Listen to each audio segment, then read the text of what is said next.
Meron pong mga napaulat na natrap sa elevator sa isang gusali sa lungsod ng Mandaluyong. Nandun po live si Maris Umali. Maris, ano balita dyan?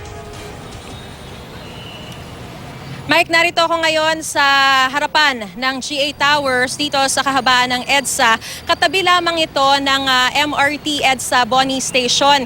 Ito pong mga nasa likuran ko, yung dalawang towers ng GA, itong GA Tower 1 at GA Tower 2. At makikita nyo sa aking likuran, ito po yung bahagi ng GA Tower 1 at GA Tower 2 kung saan may mga bumigay na bahagi ng pader na originally po ay nakocover yan ng tiles. Ito pong dalawang gusaling yan. Pero sa kasagsagan ng malakas na lindol kanina ay bumigay yung bahagi ng mga tiles na yan at bumagsak dito. Yung sinasabi nyo na merong mga impormasyon na kaya may elevator na bumagsak at merong mga nakasakay doon na natrap pa ay kasalukuyan pa rin nating kinukumpirma hanggang sa mga oras na ito dahil Mike, pagdating natin dito ay hindi pa tayo pinahintulutan na makapasok sa loob ng tower o makausap man lang ang kahit na sino sa management ng naturang GA Towers. Ito pong GA Towers na ito ay condominium building po ito pero meron ding mga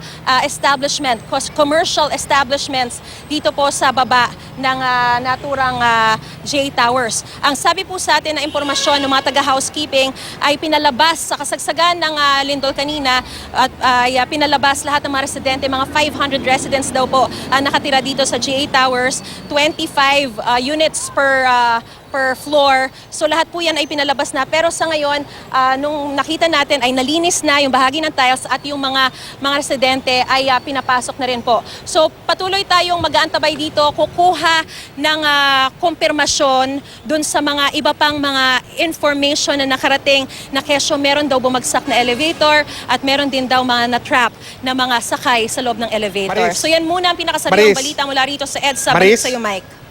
Maris, yung Yes, GA Mike. Tower na yan, sabi mo, nandyan lang yung Boni Station ng MRT, no? Umaandar na ba yung MRT ngayon? Itinigil yung operasyon ng MRT eh.